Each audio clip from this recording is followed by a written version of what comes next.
Hi. വിവാഹം കഴിക്കാൻ പൈസ ആരെടുത്ത കടം ചോദിച്ചാ, കടം കിട്ടുമെന്ന് പറഞ്ഞിട്ട് അങ്ങോട്ട് വിളിപ്പിച്ചാം, 1,00,000 രൂപ കയ്യിൽ കൊടുത്തു, 50,000 രൂപ ഇവിടെ കൊണ്ടുപോയി കളഞ്ഞ്. ബാക്കി കിട്ടി 50,000 രൂപ കൊണ്ട് വീട്ടിൽ ചെന്നാൽ അമ്മ വഴക്ക് പറയും, ചേച്ചിയാണ് കല്യാണം നടത്തുന്നത്. എന്നാൽ പിന്നെ ഊട്ടിക്ക് അങ്ങ് വെച്ച് വിടാമെന്ന് വിചാരിച്ചു പയ്യൻസ്. മൊബൈൽ അങ്ങോട്ട് സ്വിച്ച് ഓഫാക്കി. യാതൊരുവിധ ഫ്യൂച്ചർ പ്ലാനും ഇല്ല, മറ്റുള്ളവർക്ക് എന്ത് സംഭവിക്കും എന്നുള്ളത് ഒരു ബോധവുമില്ലാത്ത ഒരു കുട്ടി. ഇതിനെ വേണം കെട്ടിച്ചു കൊടുക്കാൻ നിന്നെന്നുള്ളതാണ്. എന്തായാലും ഒരു കാര്യത്തിൽ നമുക്ക് പുരോഗമനപരമായിട്ട് ചിന്തിക്കുകയാണെങ്കിൽ ഇവിടെ ഈ കുട്ടി ചെയ്യുന്നത് കൊണ്ടുള്ള ഒരു പ്രയോജനം എന്ന് പറഞ്ഞാൽ വരുന്ന കൊച്ചിന് വലിയ അക്സെപ്റ്റൻസ് ആയിരിക്കും. കാരണം അതാണല്ലോ പിന്നെ കുടുംബമൊക്കെ നോക്കേണ്ടത്. അത്യാവശ്യം കാര്യപ്രാപ്തി ഉള്ളവരായിരിക്കണം വിവാഹം കഴിക്കേണ്ടത് എന്നുള്ളതൊരു വസ്തുത. ഈ വിവാഹം എന്ന് പറയുന്നത് കുട്ടിക്കളിയാണ് എന്നുള്ളതിൻ്റെ നല്ലൊരു ഉദാഹരണമായിട്ടാണ് എനിക്ക് ഈ ഒരു ഇൻസിഡൻറ്റ് തോന്നിയിട്ടുള്ളത്. അതിൽ അമ്മ വളരെയധികം വിഷമത്തോടു കൂടി പറയണം, പൈസയല്ല, വേറെ ഒന്നുമല്ല, എൻ്റെ കുഞ്ഞിനെ തിരിച്ചു വന്നാൽ മതി. എന്നിട്ട് ആ പെൺകുട്ടിയുടെ വീട്ടുകാർ സമ്മതിക്കുകയാണെങ്കിൽ വീണ്ടും ഈ വിവാഹം നടത്താം. സത്യത്തിൽ ആ ചെക്കനിക്ക് ഒരു 40-45 വയസ്സാവാതെ വേറെ കെട്ടിച്ചു കൊടുക്കും. കാരണം ആ കുട്ടിക്ക് ഒരു മെച്യൂരിറ്റി ഇല്ല. തൻ്റെ ഈ ചെയ്തുകൊണ്ട് ആർക്കൊക്കെ നഷ്ടമുണ്ടാകും, എത്ര പേർക്ക് അപമാനം ഉണ്ടാകുന്നൊരു ചെറിയ ബോധമുണ്ട് ഈ വേല ചെയ്യുമ്പോൾ. ഇപ്പോൾ ഇവരുടെ വീട്ടിലെ സൈഡിലാണെങ്കിൽ എല്ലാവരും എന്താ പറയുന്നത്, വിവാഹത്തിന് തയ്യാറെടുത്തു, എല്ലാം തയ്യാറാക്കി ഒക്കെ സെറ്റാക്കി വെച്ചിരിക്കുന്നു. അവരുടെ ഭാഗത്തും അതുപോലെ തയ്യാറെടുപ്പുകൾ ഉണ്ടാവത്തില്ല. അപ്പോൾ ആ ചിലവോ, ആ പൈസയോ, ആ നഷ്ടമോ എന്തിനാ ഇപ്പോൾ ഈ ആർഭാട കല്യാണത്തിന് പോകുന്നത്? രണ്ടുപേരുടെ പോയി രജിസ്റ്റർ ഓഫീസിൽ ഒപ്പിട്ടാൽ പോലെ ചിലവിന് പൈസ ഇല്ലാക്കി. ആരും ഒന്നും പറയാൻ പോകുന്നില്ല. ഇപ്പോഴത്തെ കാലഘട്ടത്തിൽ ചിലവ് ചുരുക്കൽ നടത്തുക എന്നുള്ളതൊരു ടേമാണ്. വിവാഹത്തിൽ അത്യാവശ്യം പണച്ചെലവ് ദൂർത്ത് ഒഴിവാക്കുന്നത് ഒരു മാതൃകാപരമായ കാര്യമാണ്. ആ മാതൃക കാണിക്കാൻ പറ്റിയ ഒരു സാഹചര്യത്തിനെ ഉപയോഗിക്കുന്നതിന് പകരം കടം വാങ്ങിച്ചും ധനം വാങ്ങിച്ചും എങ്ങനെയെങ്കിലും കല്യാണ കൂത്താട്ടം നടത്തുകയും ആ കുട്ടിയെ ആ കടത്തിൻ്റെ ബാധ്യതയിൽ നിർത്താനും തയ്യാറെടുത്ത ആ മാതാപിതാക്കൾക്ക് ഒരു ബോധവും ഇല്ലെന്നാണ്.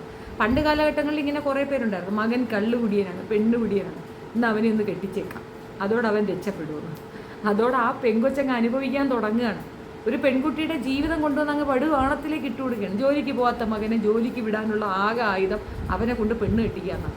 അപ്പോൾ പിന്നെ സ്വാഭാവികമായി അവൻ പണിക്കിറങ്ങും. അത്രയും നാൾ ജോലിക്ക് പോകാതിരുന്ന കഴപ്പെടുത്തിരിക്കുന്നവൻ കല്യാണം കഴിഞ്ഞിട്ട് പണിക്ക് പോകുമ്പോൾ ആ ദേഷ്യം മുഴുക കാണിക്കുന്ന അവളുടെ മുതുകത്തായിരിക്കും.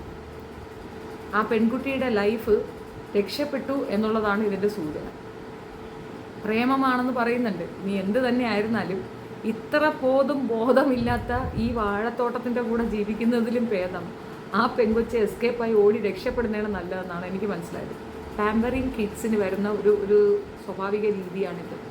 നമ്മൾ എല്ലാത്തിലും കയറി ഇങ്ങോട്ട് ഇടപെടും. നമ്മൾ സ്നേഹം കൊണ്ടാണ്. ഇതിപ്പോൾ എനിക്കും ഉണ്ട് കേട്ടോ ഈ ഒരു കുഴപ്പം. എല്ലാത്തിലും ഭയങ്കരമായി ഞാൻ ഇൻവോൾവ് ചെയ്യും. ഇപ്പോഴത്തെ ഒരു വയ്യായ്മ വന്നപ്പോഴാണ് ഞാനൊന്നും മിണ്ടാതായത്. മറ്റേത് അങ്ങനെയല്ല. A to Z എനിക്ക് അറിയണം, ഞാൻ അറിയണം. അങ്ങനെയാണ് ഒരു നമുക്കറിയാതെ, നമ്മളറിയാതെ നമ്മളുടെ ഉള്ളിലുള്ള ആ പേരൻറ്റി അതങ്ങ് ഉണരുന്നതാണ്. എല്ലാം ഞാൻ അറിയണം, നീ ചെയ്താൽ ശരിയാവത്തില്ല, സെറ്റാവത്തില്ല എന്നുള്ള ഒരു ധാരണയിൽ മക്കളെ നമ്മൾ കൺട്രോൾ ചെയ്യും. അതിൻ്റെ ആഫ്റ്റർ എഫക്റ്റാണ് സ്വന്തമായി ഒരു തീരുമാനവും എടുക്കാൻ സാധിക്കാതെ ഒരു വല്ലാത്ത മൊമെൻറ്റിൽ നിൽക്കുന്നത്. ഇതുപോലുള്ള അനാവശ്യ തീരുമാനങ്ങളെടുത്ത് അസ്ഥാനത്ത് പണി വാങ്ങിച്ച് നമുക്കിട്ട് തന്നെ തരുന്ന മക്കളും കാണുന്നത്.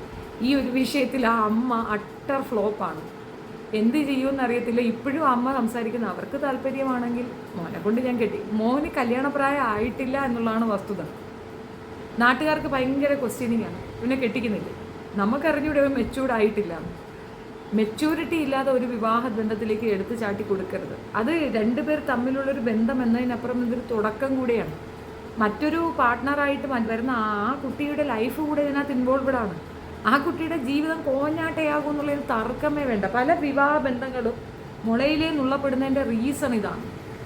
മെച്യൂരിറ്റി ഇല്ലായ്മ, പ്രായത്തിൻ്റെ അപക്വമായ തീരുമാനങ്ങൾ. ആ സമയത്ത് നമ്മൾ മുതിർന്നവർ ചെയ്യേണ്ടത് പറഞ്ഞു കൊടുക്കുകയാണ്, സമയമായില്ല പോലും.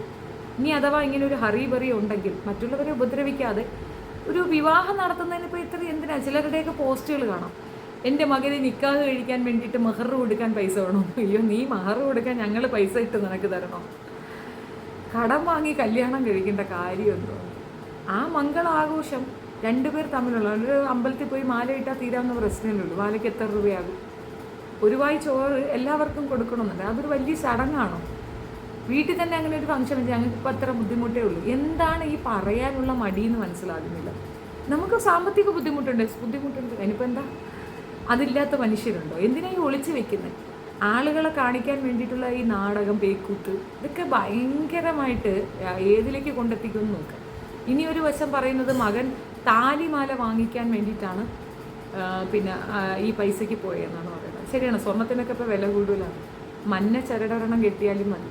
ഇതൊക്കെ ഒരു കൺസെപ്റ്റ് അല്ലേ? ഇല്ലെങ്കിൽ ഇല്ല, ഇല്ലാത്തവരെന്ത് ചെയ്യും? താലി സ്വർണത്തിൽ തന്നെ വേണം എന്നുള്ള നിർബന്ധം ഒന്നും ഇല്ലല്ലോ. ഇതൊക്കെ നമുക്ക് പറയാൻ പറ്റും. അവരവരുടെ നിലയ്ക്കും അവരവരുടെ യോഗ്യതയ്ക്കും അനുസരിച്ചിട്ടുള്ള ആർഭാടങ്ങൾ കാണിക്കാൻ ശ്രമിച്ചാൽ ഇത്തരത്തിലുള്ള പ്രശ്നങ്ങൾ ഒരു പരിധിവരെ ഒഴിവാക്കാൻ പറ്റും. ഇതിൽ കടം വാങ്ങിക്കാൻ വിട്ടെടുത്തുനിന്ന് കിട്ടിയ പൈസ എവിടെ കൊണ്ട് കളഞ്ഞു, ഇനി വീട്ടിൽ ചെന്ന് കയറി ഇടി കിട്ടുമെന്ന് ഉറപ്പാണ്. അതാണ് ഞാൻ പറഞ്ഞത്, പക്വത തീരെ ഇല്ലാത്ത ആ പയ്യനെ, വീട്ടുകാരുടെ വെറും ചട്ടുകമായി നിൽക്കുന്ന ഈ കുട്ടീനെ ആ പെൺകൊച്ചിന് വിവാഹം കഴിപ്പിച്ചു കൊടുത്താൽ അനുബന്ധമായി നടക്കാൻ പോകുന്നത് എത്രയും പെട്ടെന്ന് ഒരു ഡിവോഴ്സ്, അല്ലെങ്കിൽ പ്രണയിച്ച് കല്യാണം കഴിച്ചതാണെങ്കിൽ പ്രണയത്തിൽ അവൻ കാണിച്ച ആ ഊർജ്ജസ്വലതയൊന്നും ആഫ്റ്റർ മാരേജിൽ കാണാതെ വരുമ്പോൾ ഒരു സൂയിസൈഡ്, ഇതൊക്കെയാണ് ആഫ്റ്റർ എഫക്റ്റ് ആയിട്ട് വരാനുണ്ടാവുക. ഇത്തരക്കാരെ നമുക്ക് ചുറ്റുമുള്ള ഉണ്ടെങ്കിൽ പോലും അത് മാന്യമായി പറഞ്ഞു കൊടുക്കുക. പറഞ്ഞാൽ കേൾക്കൂല, എന്നാലും നമ്മുടെ ഭാഗം പറഞ്ഞു കൊടുക്കുക എന്നുള്ളതാണ്. ദയവ് ചെയ്തിട്ട് പാമ്പറിങ് കിഡ്സിനെ വീട്ടിൽ തന്നെ നിർത്തിയേക്കുക, കെട്ടിച്ചു കൊടുക്കരുത്. കെട്ടിച്ചു കൊടുത്താൽ ആ കല്യാണം കഴിക്കുന്ന പെൺകൊച്ചിൻ്റെ ലൈഫും കൂടെ കോഞ്ഞാട്ടേ ആവും എന്നുള്ളൊരു തെളിവാണ്. എന്തായാലും നേരത്തെ കാര്യം മനസ്സിലായ സ്ഥിതിക്ക് ആ കുട്ടിക്ക് ഇനി സമയമുണ്ട്, അവസരമുണ്ട്, ഓടിക്കോ, രക്ഷപ്പെട്ടു, അത്രയേ ഉള്ളൂ. എനിക്കിത് കണ്ടിട്ട് ചിരിക്കാനാണ് തോന്നിയത്. അമ്മയോട് തീർത്തും സ്നേഹം ഉണ്ടായിരുന്നെങ്കിൽ അമ്മ വേദനിക്കുമെന്നൊരു ചെറിയ ബോധമെങ്കിലും വേണ്ട. ഇനി മറ്റൊരു വശവും കൂടെയുണ്ട്, അമ്മയുടെ ടോർച്ചർ അത് താങ്ങാൻ വയ്യാഞ്ഞിട്ടായിരിക്കാം പുള്ളിക്കാരെ ഒഴിഞ്ഞു പോയത്. വന്ന് പറഞ്ഞാൽ അമ്മ പറയാൻ ഉദ്ദേശിക്കുന്നത്, അമ്മയുടെ വായിൽ നിന്ന് വീഴുന്നത് എല്ലാം കൂടെ അങ്ങോട്ട് സഹിക്കാൻ വയ്യാത്തൊരു അവസ്ഥയും ഉണ്ടാകും ചെറുക്കനിക്ക്. തുറന്ന പറച്ചിലുകളാണ് എവിടെയും നല്ലത്. നമ്മളുടെ സാമ്പത്തിക അവസ്ഥ, നമ്മളുടെ സാമ്പത്തികമായിട്ടുള്ള വിശേഷങ്ങളൊക്കെ തന്നെ വരുന്ന പാർട്ട്ണറോട് ഓപ്പൺ അപ്പ് ചെയ്തിട്ട് അതിനെ കൊണ്ടുവന്നു കഴിഞ്ഞാൽ ഒരു പരിധിവരെ അതിനൊരു നിരാശാബോധം ഉണ്ടാകത്തില്ല. അത്തരത്തിൽ പറയുമ്പോൾ നമുക്ക് വിവാഹം കഴിക്കാൻ പറ്റുന്നില്ലെങ്കിൽ വേണ്ടാന്നാണ് അഭിപ്രായം. കള്ളവും പറഞ്ഞും ചതിച്ചും പറ്റിച്ചുമൊക്കെ വിവാഹം നടത്തി കഴിഞ്ഞാൽ ലൈഫ് ഉടനീളം ഇതിൻ്റെ പ്രശ്നം പറഞ്ഞ് വീണ്ടും ആർഗ്യുമെൻറ്റ്സും കരച്ചിലും ബഹളവും തല്ലും പിടിയും ഒക്കെ തന്നെയായിരിക്കും.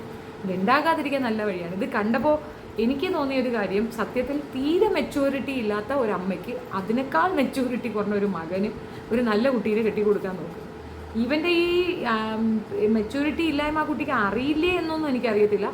പക്ഷേ ഇത് വളരെ ചിന്തിക്കേണ്ട ഒരു കാര്യമാണ്. ഇനി അവരുടെ അടുത്ത് ഇനി എത്ര ഫോഴ്സ് ചെയ്താലും ഒരു കാരണവശാലും ഈ വിവാഹം അനുഭവിച്ചു കൊടുക്കരുത്. കാരണം ചെറുക്കൻ മെച്യൂർഡ് അല്ല.